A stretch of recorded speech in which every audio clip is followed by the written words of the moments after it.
سب کو رخصت کر دیا. جبریل آ گئے. یا رسول اللہ موت کا فرشتہ دروازے پر ہے, اندر آنے کی اجازت چاہتا. ہاں, جہاں موت پوچھ کے جائے کس ہستی کو بھلایا ہے, چند پاؤنڈ کے پیچھے, جہاں موت پوچھ کے جائے. آپ نے کہا آ جائے, وہ اندر آئے. السلام علیکم یا رسول اللہ, سلام پیش کرتا ہوں. میں نے آج تک کسی کو سلام نہیں کیا, آپ پہلی ہستی ہیں جنہیں سلام کر رہا ہوں. میں نے آج تک نہیں کسی کو سلام کی. یا رسول اللہ آپ پہلی ہستی ہیں. اللہ نے کہا پوچھ کے اندر جانا, بن پوچھے نہ جانا. یا رسول اللہ اور مجھے حکم ہے کہ آپ سے پوچھوں, آپ جانا چاہیں تو میں لے جاؤں, اور رہنا چاہوں تو میں چھوڑ کے واپس چلا جاؤں. طارق جمیل سے کوئی پوچھے, آپ سے کوئی پوچھے, پوچھا جا رہا ہے, موت پوچھ رہی کہ آؤں کہ نہ آؤں. تو آپ نے کہا اگر میں اجازت دے دوں تو میری جان نکالو گے؟ کہاں جی نکالوں گا. تو آپ نے جبریل کو دیکھا, کیا کہتے ہو, کیا کہتے ہو؟ تو جبریل نے عرض کی یا رسول اللہ, اللہ آپ کی ملاقات کے شوق میں. او میرے بھائیو بہنوں, ایسی موت مانگو اللہ سے. جب جا رہے ہیں تو اللہ خوش ہو رہا. ایسی موت نہ ہو جیسے بھاگا ہوا مجرم پکڑا جاتا ہے, ہتھکڑیاں لگا کے جیل میں لے جایا جا رہا ہے. ایسی موت مانگو اور ایسی زندگی گزارو.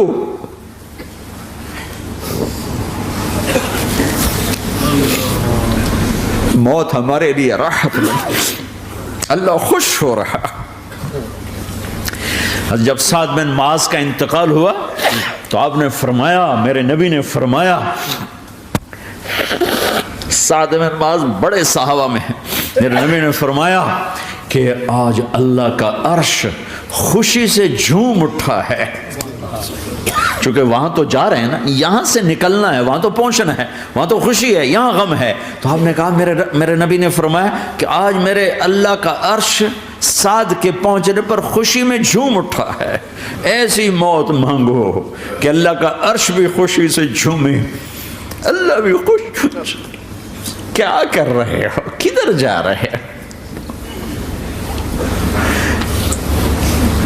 اس دھوکے کے گھر, اس مچھر کے پر, اس مکڑی کے جالے, اس دکھوں کے گھر, اس غموں کی دنیا میں کیا ڈھونڈتے ہو؟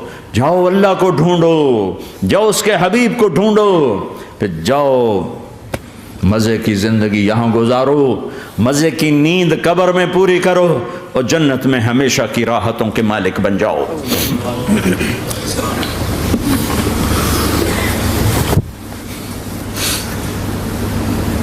کہ یا رسول اللہ, اللہ ملاقات کے شوق میں ہے. تو میرے نبی فرماتے کہ میرے حسنین کا کیا ہوگا؟ میں تو دیکھ رہا ہوں ایک زہر میں تڑپتا ہے, ایک بچوں سمیت نیزے پہ چڑھا ہوا ہے. ویسے بھی محرم ہمیں یاد دلاتا ہے کہ اللہ کو راضی کرنے کے لیے آخری حدوں تک پہنچنا بھی کامیابی کا صحرا گلے میں ڈالنا ہے. ایک نے فتح کا جھنڈا گاڑا, قیامت تک کے لیے ذلت اس کے ماتھے کا نشان بن گئی. ایک نے سر کٹا کے نیزے پہ چڑھایا اور قیامت تک کے لیے عزت کا صحرا گلے میں ڈال لیا. کیوں کہ ایک دنیا کی بازی ہارا پر اللہ کو لے کے جیت گیا, اور ایک دنیا کی بازی جیتا اور اللہ کو کھو کے ہار گیا. اللہ کو پالینے کے بعد کوئی ہار نہیں, اللہ کو کھو دینے کے بعد کوئی جیت نہیں. اللہ کو اپنا مطلب بناؤ, اللہ کو مطلب بناؤ, اللہ کو مطلب بناؤ, اللہ کو اپنی زندگی کا مقصد بناؤ. ہے جبریل واپس جاؤ اور اللہ سے پوچھ کے آؤ میرے بعد میری امت کے ساتھ کیا کرے. ہائے واہ یا رسول اللہ. ہر کوئی اپنے بچوں کے لیے پریشان ہوتا ہے کہ میرے بچوں کا کیا بنے گا. آپ کہہ رہے ہیں میری امت کے ساتھ کیا کرے گا میرا اللہ. جاؤ اللہ سے پوچھ کے آؤ, میں پھر جواب دوں گا. واپس گئے, جواب آیا کہ اللہ کہہ رہے ہیں کہ ساتھ دوں گا. میرے رب کی عزت کی قسم, اور لاکھوں کروڑوں درود و سلام ہوں اس کملی والے پر۔ اگر آپ یہ سوال نہ اٹھاتے آج میں اور تم بھی بندر خنزیر ہوتے۔ بیچ میں وہ حائل ہو گئے، ان کے آنسو، ان کی دعائیں۔ مچھلی کھانے پر اللہ تعالیٰ نے موسیٰ علیہ السلام کی قوم کو، پورے شہر کو بندر بنا دیا۔ مچھلی کھانا کون سا گناہ ہے؟ اللہ نے کہا بس ہفتے کو نہیں کھانی، کھاؤ اتوار پیر منگل بدھ جمعہ جمعہ کھاؤ، ہفتہ نہیں۔ مگر نہیں کھائیں گے، کھایا، اللہ نے بندر بنا دیا۔ شراب پینا مچھلی کھانے سے بڑا گناہ ہے، اور بیچنا اس سے بھی بڑا گناہ ہے، اور نشے کی چیزیں بیچنا اس سے بھی بڑا گناہ ہے، ماں باپ کی نافرمانی اس سے بھی بڑا گناہ ہے۔ میرے نبی سے پوچھا گیا یا رسول اللہ قیامت کب آئے گی؟ کہا اللہ کو پتہ ہے۔ کہا کوئی نشانی بتا دیں، کوئی نشانی بتا دیں۔ تو آپ نے فرمایا جب ماؤں کو ذلیل کیا جائے گا قیامت آ جائے گی۔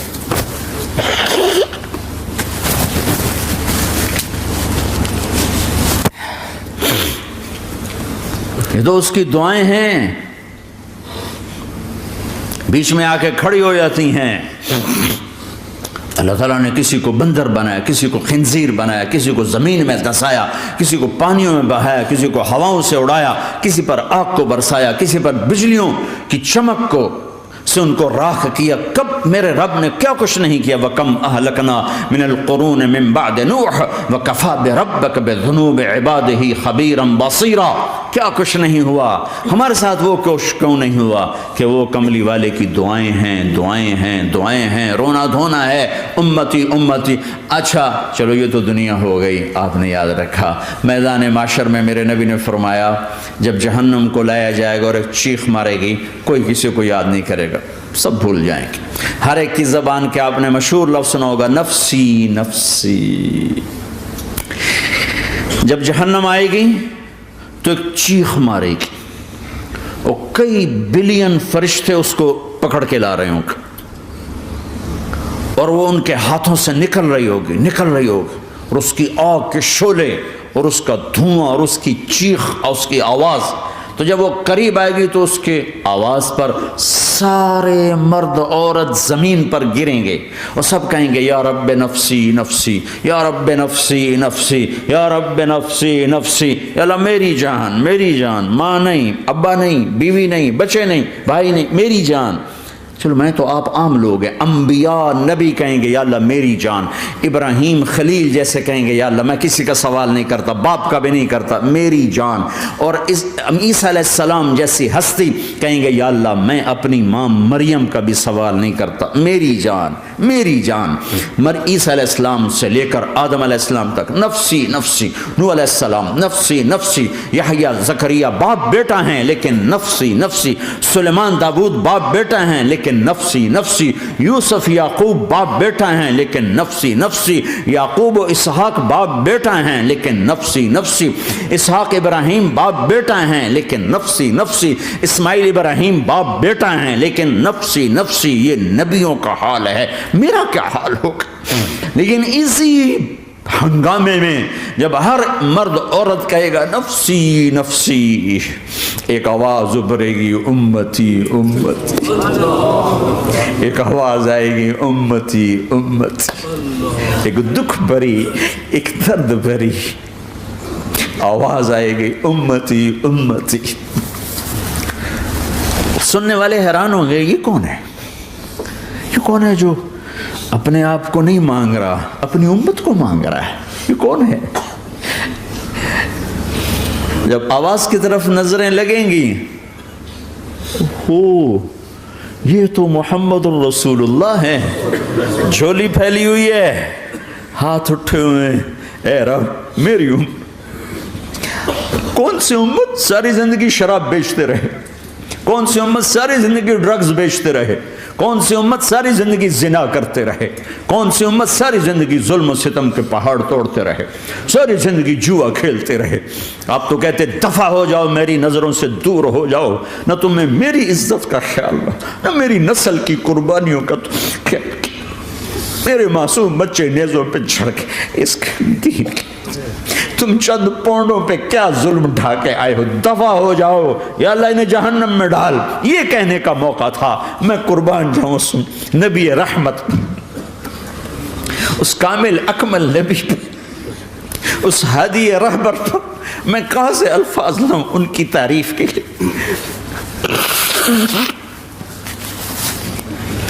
دو ہستیوں کا حق نہیں ادا کیا جا سکتا، ایک اللہ، ایک اللہ کا رسول۔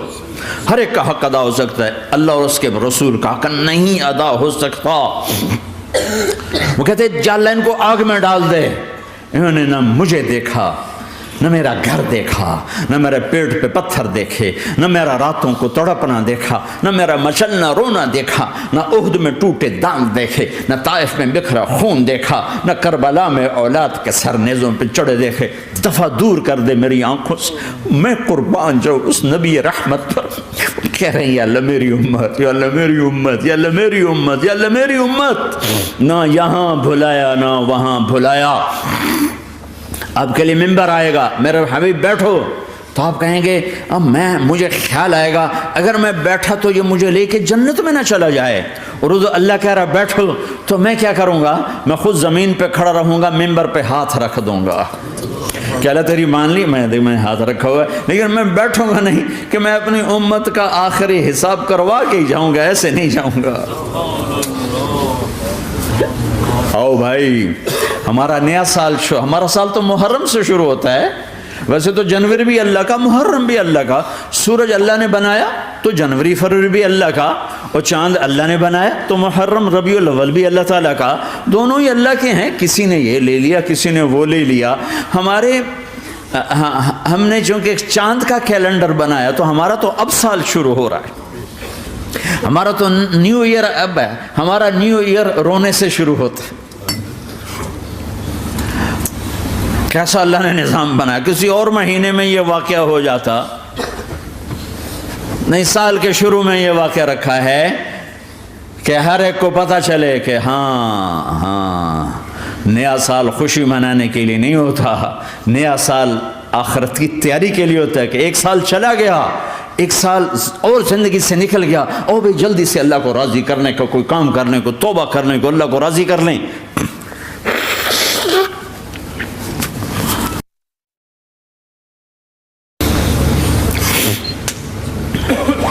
لیکن آپ کیا کہہ رہے ہیں؟ یا رب امتی امتی، یا رب امتی امت، یا اللہ میری امت، یا اللہ میری امت، یا اللہ میری امت۔ اور ایسی شفقت و محبت آپ کہیں گے یا اللہ یہ میری امت کا حساب میرے حوالے کر، میں لوں گا، تو نہ لے، میں لوں گا۔ تو اللہ تعالیٰ فرمائیں گے آپ کیوں لینا چاہتے ہیں؟ کہیں گے میں اس لیے لینا چاہتا ہوں کہ ان کے جتنے عیب ثواب ہیں نا وہ کسی کو پتہ نہ چلے، تو میرے سامنے آ جائیں تو ان کو شرمندہ نہ ہونا پڑے، تو میں قربان جاؤں۔ پھر وہ رب محمد ہے، اس نے اپنے حبیب کی لاج رکھنی ہے، وہ کہیں گے میرے محبوب اگر آپ ان کا حساب لیں گے اور آپ ان کے گناہ دیکھیں گے تو پھر ان کو آپ سے تو بڑی شرم آئے گی، نہیں میں آپ کو بھی نہیں دیتا، میں ان کا حساب پردے کے پیچھے لوں گا، کسی کو پتہ نہیں چلنے دوں گا۔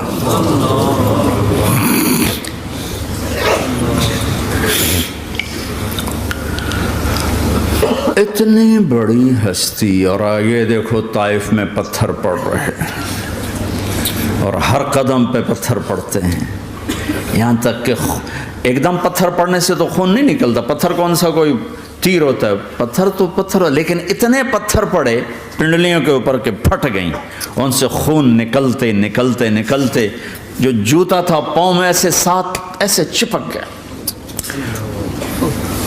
اور ساری کائنات کے دلہا سردار بے ہوش ہو کے گرے۔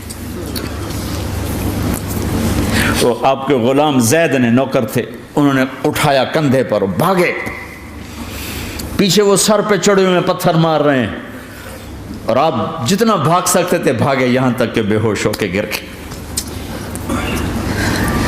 خون زیادہ نکل گیا تو انہوں نے کندھے پہ اٹھا، دوڑ لگائی، اور آگے سامنے باغ تھا، کس کا؟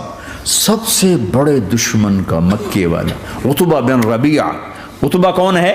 یہ جنگ بدر میں جس کے ہاتھ میں جھنڈا تھا، اور جنگ بدر میں قریش مکہ کے لشکر کا جو چیف تھا وہ، اس کا باغ۔